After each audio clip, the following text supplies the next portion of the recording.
Avez-vous déjà remarqué à quel point Donald Trump semble impossible à ignorer ces jours-ci?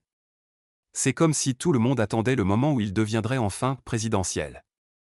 Mais est-ce vraiment possible à 70 ans? C'est une question qu'on entend souvent. Beaucoup disent qu'il doit apprendre à contrôler ses émotions, être plus mesuré. Mais voilà, Trump a 70 ans.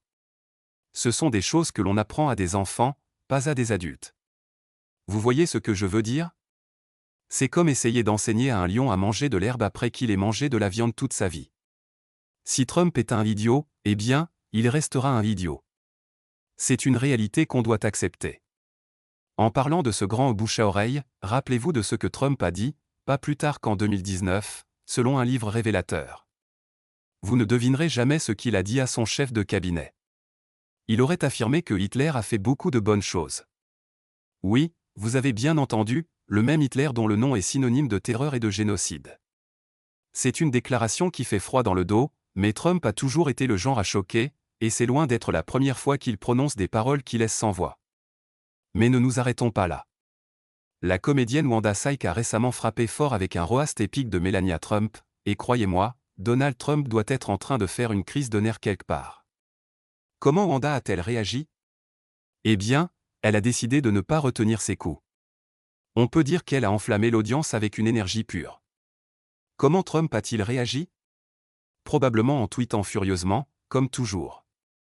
Wanda Sykes, avec son humour tranchant, n'a pas hésité à se moquer de Melania et de sa position de première dame. À première vue, Melania semblait avoir maîtrisé l'art de fuir la responsabilité. Quand on pense à la première dame, on imagine une personne prête à défendre des causes sociales, à s'investir. Mais Melania, elle, semblait passer son temps à éviter toute forme de participation, comme une mannequin de magasin qui aurait été laissée à l'extérieur lors d'un défilé.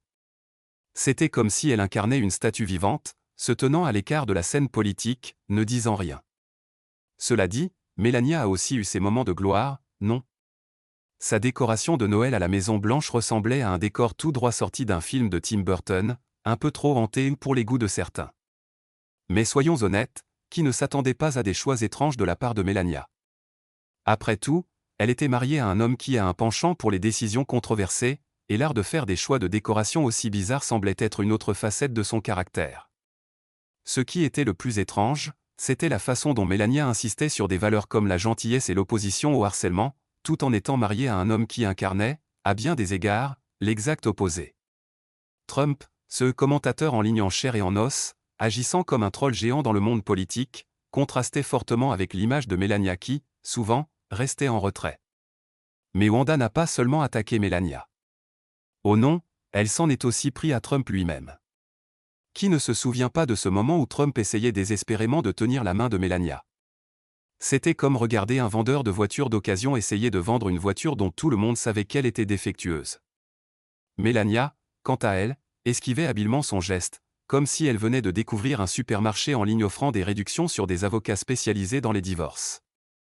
L'une des blagues les plus acerbes de Wanda concernait l'obsession de Trump pour la loyauté. Ce n'est pas un secret, Trump exige une loyauté sans faille de ses collaborateurs, et pourtant, il n'a jamais semblé recevoir la même chose de la part de sa propre femme. Wanda a bien mis en lumière ce paradoxe. Comment un milliardaire, avec tout son pouvoir, pouvait-il se retrouver à supplier sa femme pour un peu de chaleur humaine, comme si elle était un membre de son personnel plutôt que sa partenaire de vie? Il est clair que Wanda n'a pas épargné Trump.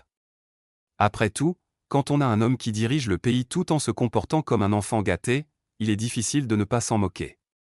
Les tweets de Trump ressemblaient souvent à des critiques laissées par un client mécontent sur Yelp, écrites dans un style hystérique, avec des majuscules partout et des plaintes sans fin.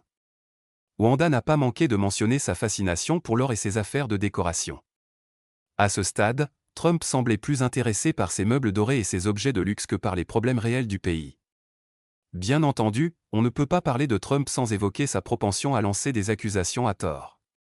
Chaque fois que quelqu'un osait se moquer de lui, il était là, prêt à hurler à l'injustice. C'est la faute des médias, disait-il. Mais ce qu'il n'a jamais admis, c'est que la plupart de ses erreurs étaient, eh bien, de sa propre faute. Wanda a souligné que Trump se retrouvait souvent à réagir comme un enfant en pleurs quand les gens le critiquaient, lançant des invectives à droite et à gauche. Et puis, il y a eu cette histoire concernant la réaction de Trump après le roast.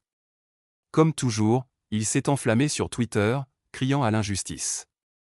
Ses conseillers ont dû se dépêcher de gérer les dégâts, et Fox News a dû travailler sans relâche pour lui concocter des discours d'urgence. Cela dit, Trump était incapable de supporter une blague, et son incapacité à comprendre l'humour n'a fait que renforcer son image d'homme fragile, avec un ego plus grand que la Maison-Blanche elle-même. Mais ce qui est fascinant dans toute cette histoire, c'est que malgré tout le drame et les conflits, Melania et Trump n'ont jamais vraiment répondu de manière significative. Melania a adopté la méthode la plus efficace à ses yeux, elle a simplement disparu. Disons qu'elle n'a jamais été du genre à s'impliquer dans les querelles publiques. Elle a compris qu'il était plus simple de rester dans l'ombre et d'attendre que l'attention se déplace ailleurs. Dans la vie de Trump, les crises sont régulières, mais une chose est sûre, il n'aime pas être la cible de l'humour. Que ce soit Wanda Sykes ou n'importe qui d'autre, il déteste être la risée. Pourtant, il n'y a pas de mal à rire de soi-même, surtout quand on est une figure publique. Au lieu de cela, Trump préfère réagir avec colère, comme un enfant qui se fait voler son jouet, refusant d'admettre ses fautes. Il est fascinant de voir comment une simple comédie, une performance comme celle de Wanda Sykes, a mis en lumière des faiblesses que Trump préfère dissimuler. Et même si cela a certainement affecté son ego, la question reste, pourquoi Trump continue-t-il de se comporter ainsi ? Est-ce simplement une question de pouvoir et d'influence, ou est-ce que son incapacité à accepter la critique vient d'un manque profond de maturité émotionnelle ? On ne le saura peut-être jamais, mais une chose est certaine, tant que Trump sera dans les projecteurs, il sera une cible facile pour ceux qui n'ont pas peur de rire à ses dépens.